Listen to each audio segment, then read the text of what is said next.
puc animar-vos a incloure la pregunta.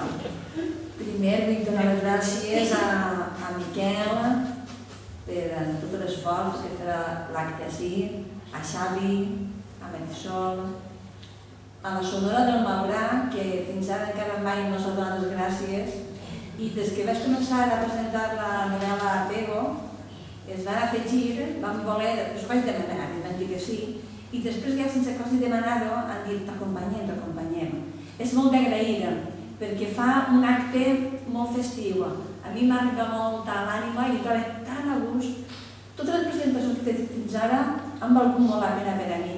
Són experiències humanes molt enriquidores, sempre, sempre. Perquè tinc al costat una persona sempre que humanament, culturalment, val tant la pena que a mi m'agrada que ho demanar. I després tinc un públic sempre tan que està, diguem-ne, per la feina, per la cultura, per la nostra cultura, de veritat. Moltes gràcies a tots, al públic i especialment a Pilar i especialment a Carles, que és una pena que avui tinguem tota la tecnologia en contra, no? I podem passar-vos el vídeo que em feia molta il·lusió, que hem anat Joan i jo, veiem imatges dels protagonistes, del metge guitar, Maria Cambrils, i tenim també una pàgina web que és una mica que valdrà molt la pena, que hem preparat també Carles Molet i Pilar, no podem veure.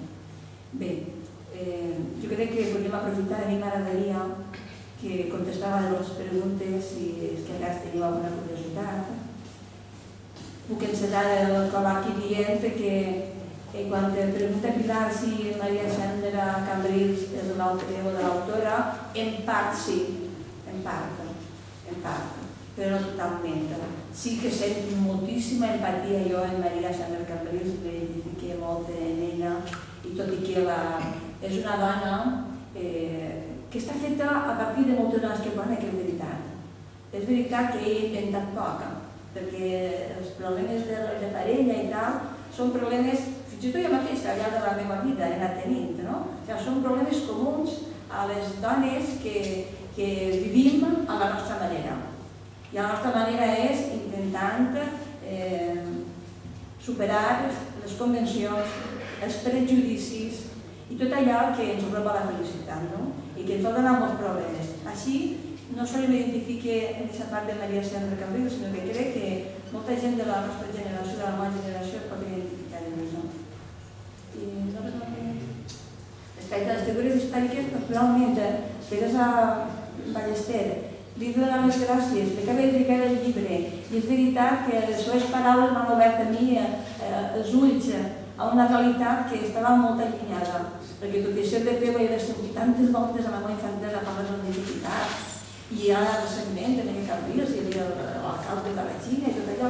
Per a mi era un núvol de boira, era obscura.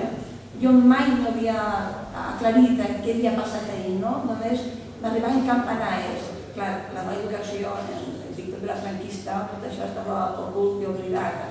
I va ser Teresa Ballester la que va vindre a Pego i ens va oferir la Segona República, primer a la Marina, després a Pego, i gràcies a ella vaig entrar. I gràcies a ella després vaig entrar preguntant altres testimonis del poble.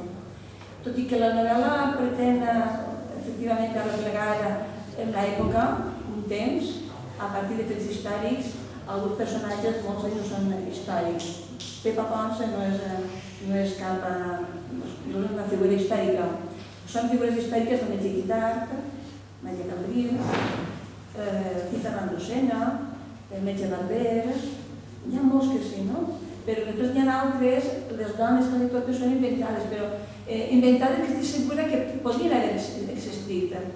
De fet, entre la gent de Pego m'han dit alguns, Pepa Pons era tal, que vivia a Fraga, que la mare se'n va anar i tal, l'altre sí, que sé qui era Aurora, que era tal.